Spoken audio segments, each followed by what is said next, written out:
One of the biggest challenges Irrational faced when developing Bioshock was figuring out a way to retain the feeling of a deep RPG while making the game accessible to a broader console audience.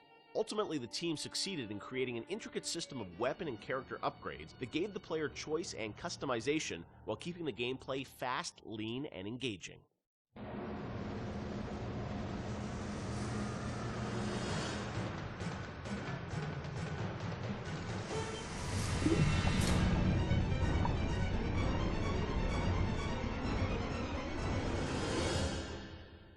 One of the hallmarks of Bioshock, to me at least, was that it really blended RPG and sort of first-person action game together in a way that, you know, is sort of standard today, but a decade ago was really pretty revolutionary. And I know for the team, I think at some point it became clear that you wanted this to work on consoles, not on PC, right? Well, both, yeah. Yeah. But so the idea of, you know, doing a console game and a PC game, and doing something that sort of felt like a shooter but had much more depth. And I know in some of the early design docs you talked about sort of creating an FPS plus versus an RPG light. What was the difference in your mind between those two? I think for us, is the big difference between System Shock and Bioshock ended up being that System Shock was more about your character growth and Bioshock was more about the environment. Because with System Shock, we really didn't have System Shock 2. We didn't really have either our team to make enough assets or the visual power to sort of make a really convincing environment. But as we started working on Bioshock, the art team was so strong that the ability to tell a story within the environment became the most important thing about the game. And that was sort of not something we thought right at the beginning. That was not really a concept we had. But as we started building things, we could realize that the visual world was the star of this thing. That Rapture was really the star of this thing. And telling the story outside of cutscenes, telling it in the world, so the gamer could discover the story rather than us telling him the story, telling him or her the story. And it was still very much for the time, I think for the time, quite different than what you had seen in terms of there wasn't a lot of growth in shooters. So It was still, I think, for the time, very, very revolutionary. But I think System Shock 2 was even more ahead of its time in terms of that growth thing, because we defocused a little bit. Primarily, part of it was just figuring out how to do that all on a console controller was very tricky.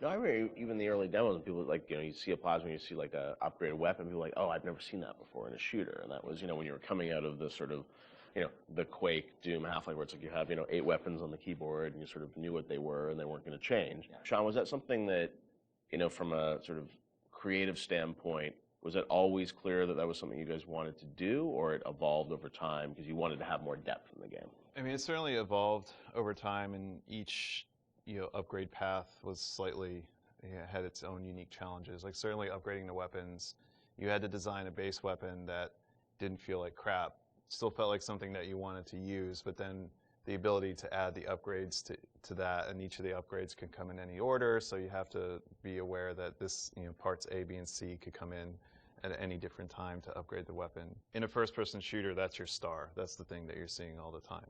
When it comes to other things, plasmids, things that are, you know... Tonics. Tonics, yes, sorry. It's been a while. Come on, Sean. I know, it's 10 years. Those things were more offloaded to machines that you would then have to interact with, so you're not carrying the inventory around with you. But each of these decisions on, you know, how we're going to upgrade the player, you know, it wasn't like a mouse and keyboard, okay, we can just use the mouse and you have all these buttons at your disposal. You could arbitrarily point at a part of the screen really easily, which you could do in System Shock 2.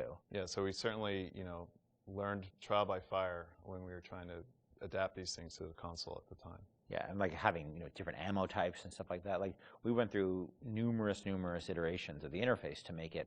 Like we had the first times, you know, we sort of put the interface into play. It was very obtuse and very tricky to get your head around, and we just kept working on it and working on it and working on it because you want to feel like second nature. But that was, we spent a lot of time on that.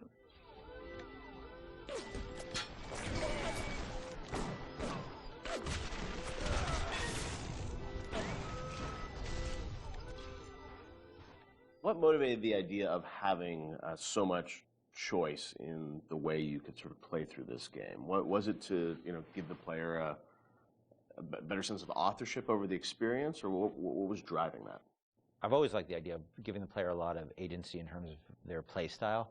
and experimenting with the playstyle and trying different things and seeing what worked and didn't work and interacting with the environment. The notion that it's sort of a playground that you get to play around with and imprint your own desire on was great, because I think we were more skeptical about being able to do that with story at the time. In fact, so much to the point where that become almost like a joke. You know, that becomes the meta joke of the game of how little agency you have in your story. But agency in terms of how you play the experience and how you load out your weapons and how you interact with the environment, as compared to most shooters at the time, where basically like you can shoot them with the shotgun or shoot them with the the pistol. That was really important to us. So we spent a lot of time trying to make the world react in a way that you would expect and hope it to react when you tried something. Right. And some of those system or decisions we made about systems fed back into the narrative, like locking Adam behind Big Daddy and the little sister. Like, you can't get Adam unless you deal with the Big Daddy, which then becomes a roving boss fight, which then becomes another system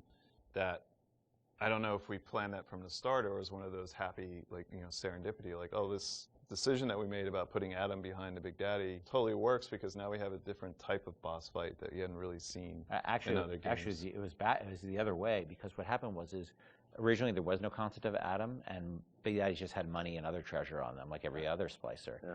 And they were so tough, nobody would ever fight them, because why on earth would you go after that guy? Right, go off a bunch of small splicers and get the same amount, yeah. So we had to come up with a currency that was exclusive to them, because we knew that was where the fun was, right? But we also knew people were terrified of them and we didn't want to fight them. Yeah. So video game development and system development is a lot like economics, right? In economics, you try to encourage certain behaviors through tax, usually through tax policy. Well, you want business growth, so you lower taxes on certain segments of the business economy, or you want to encourage, people to move into this area, so you make incentives to move in here.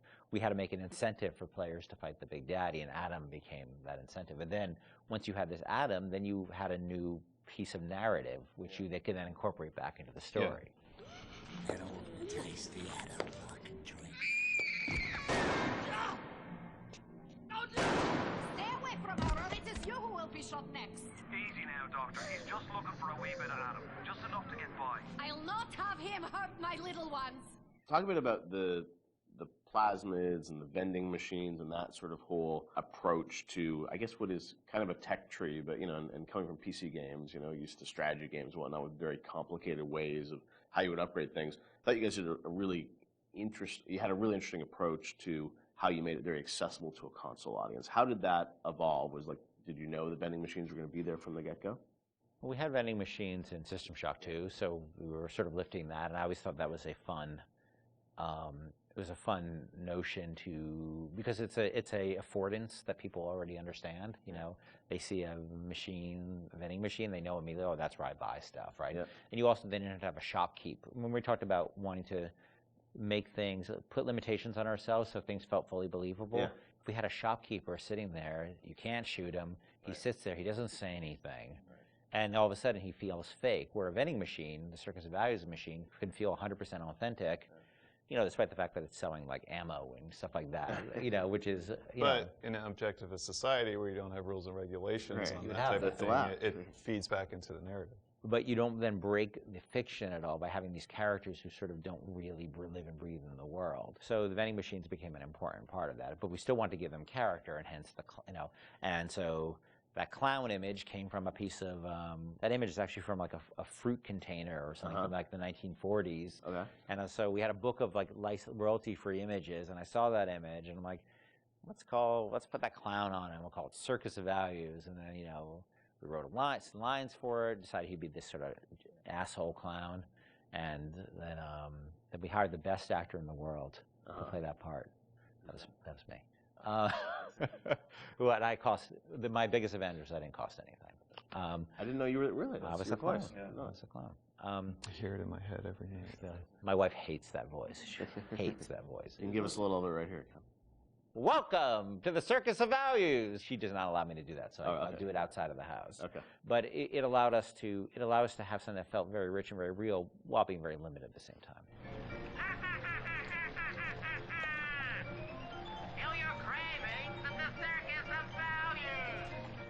And also, the plasmids and sort of the motif of sort of the videos and how you explain sort of what a plasmid was, that was a really fun way, I thought, to sort of explain that. Sean, how did you guys evolve that? Because it was a very artistic approach.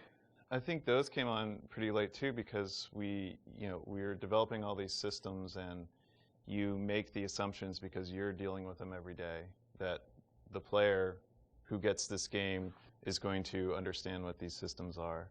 And we always joke that you can't ship a developer with a game, or you can't expect somebody to have a README file for all of these things. Nobody's understanding what these plasmids are or how to use them. How do we present these to the audience in such a way that they're going to understand what it is fictionally and what it is functionally? Because Rob Waters did a lot of the animations on those, and we sit down and we write out like a little 30-second commercial of what this thing is. And again, because going back to the narrative, this is what would happen in Rapture. People are trying to sell these things, so they would come up with commercials to explain why you need this. Using that as your framework, you can then come up with all of these little gags that people will remember, that have a little personality to them, but I think ultimately in the end weren't that expensive to create, because they're cheap. I think that one of the most important things about it is we didn't want them to be long, and we didn't have a lot of budget for the arts. We had like a couple of frames of animation in them essentially. And so we had to figure out, how do we message how this thing works in like that? And that's what marketing is, right? It's how do you message how something works? And marketing and tutorializing are very similar things, right? You're trying to get a message across in a very brief period of time in a very snappy fashion. And I think that one of the things that I always felt about games is that tutorials are sort of death. And because they're usually like, you go into a scene and there's like a shooting range or something like that, and narratively they never really make sense either, and they're so boring. And so we always try to put a big burden on ourselves of how do we train people while not letting them know they're being trained, and brevity is really important to that. So we had a bunch of art constraints on that, which also led to a bunch of writing constraints, and so those things were like, I don't even know if they were 30 seconds. Yeah, they were really short. Seconds. Yeah, like 15 seconds long. We had to explain a whole plasmid in that period of time, and I think that was a good exercise because it also made the game, it forced us to be concise and to really explain what this thing was like that. Throw objects at foes. You can even catch grenades and throw them back.